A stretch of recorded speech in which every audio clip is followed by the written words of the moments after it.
Right now, while your air conditioner burns through money in the summer heat, there's a place on your own property where the temperature is a steady 55 degrees, and it's been that temperature all year without using a single watt of electricity. It's about 8 feet under your lawn, and communities that live without power, like the Amish and the mountain homesteaders before them, have been quietly using that free cold for generations to cool their homes, their food, and their families straight through the hottest summers on record. Here's what you're going to learn in the next few minutes: why the ground beneath you is a giant natural refrigerator that never turns off, the underground cooling system, sometimes called an earth tube, that pulls that free, cold air into a house, and exactly how to build one: the right depth, the right pipe, the right slope. The one mistake that ruined thousands of these systems in the 70s and 80s, and how to avoid it with a single design rule. And for those who can't dig up the yard, 2 simpler versions of the same trick you can start using tonight. All of it practical, all of it verified. Let's start underground. Here's the principle that makes everything else work. Air temperature swings wildly, freezing in January, blazing in July, but soil doesn't. Once you get about 6 to 10 feet down, the earth settles into a nearly constant temperature year-round in most of the country, somewhere between 50 and 60 degrees Fahrenheit, no matter what's happening on the surface. The ground is a colossal thermal battery. In winter, it's warmer than the air. In summer, it's dramatically colder. On a 100-degree day, there is a 55-degree world sitting a few feet under your feet, holding steady. And this is not a new discovery.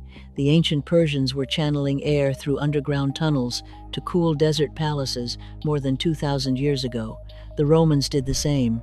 And in America, every old farmhouse root cellar, every spring house, every deep Amish basement runs on this exact principle. The people who never had electricity understood that the cheapest cold on Earth is the earth.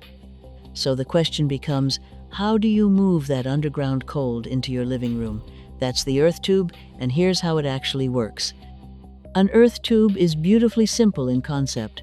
You bury a long run of pipe 6 to 10 feet deep in your yard. One end sticks up outdoors as an air intake, the other end comes up into your house. A small fan, or in the best designs, no fan at all, draws outside air through the buried pipe. As that hot summer air travels through the cool underground, the earth pulls the heat right out of it. Air can enter the pipe at 95 or 100 degrees and arrive in your house 10 to 20 degrees cooler and drier too, because as the air cools, its moisture condenses out inside the pipe instead of inside your home. Real installed systems have measured summer air cooled by around 18 Fahrenheit degrees.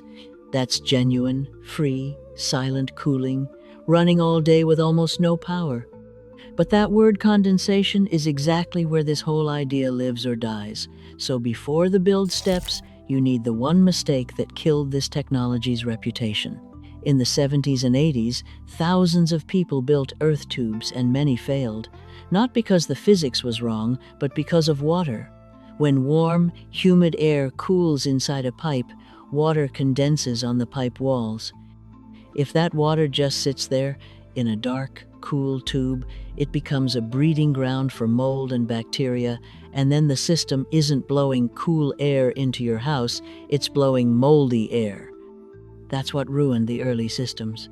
And the fix is a single design rule: slope.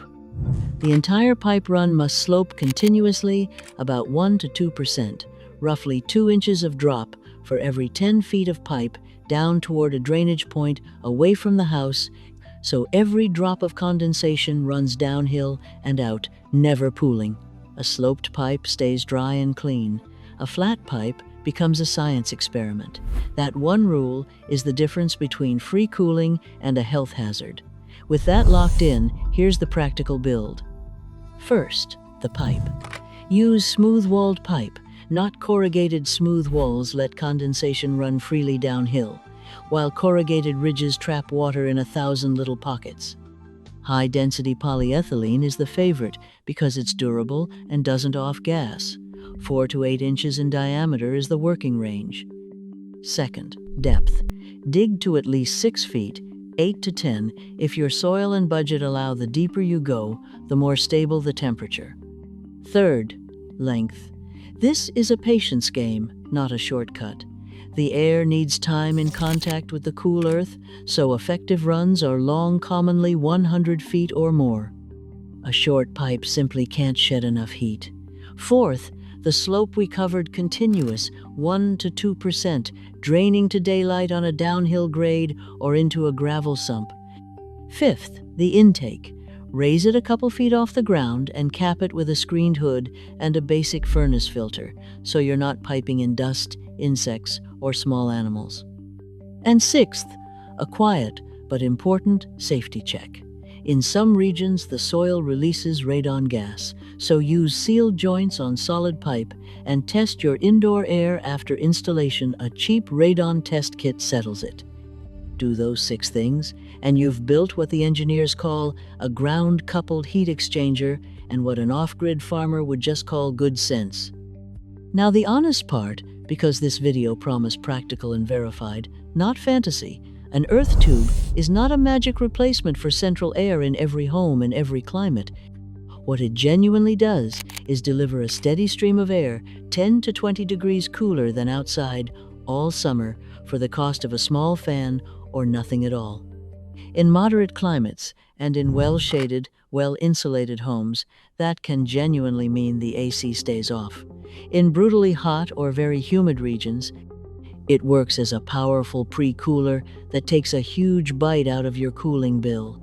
Systems paired with modern equipment have pushed efficiency dramatically higher because the machine starts with 55-degree air instead of 95. Either way, the ground does the heavy lifting for free, and if digging a 100-foot trench isn't in your future, the same principle still works for you tonight. Version 1, your basement. That's already a room sunk into 55-degree earth. On a hot day, the coolest air in your house is pooled down there. A single box fan at the top of the basement stairs, blowing that cool air up into the living space while a hot upstairs window is cracked open to let heat escape, creates a gentle loop that borrows the earth's cold with zero construction. Version 2, night flushing, the oldest trick on the farm. After sunset, open windows on opposite sides of the house and let the cool night air flush out the day's heat. At sunrise, shut everything tight and close the curtains, trapping that coolness inside like a thermos. The old-timers ran their whole summer on those 2 moves, earth cold from below, night cold after dark. So here's the picture to leave with. 55 degrees, sitting under your lawn every single day, free forever. The Persians used it, the old farmers used it, the Amish still use it, and the only reason no one talks about it is that nobody profits when your cooling comes out of the ground instead of a power plant. Whether you bury 100 feet of pipe or just put a fan at the basement door tonight, the coldest bargain on your property has been under your feet the whole time.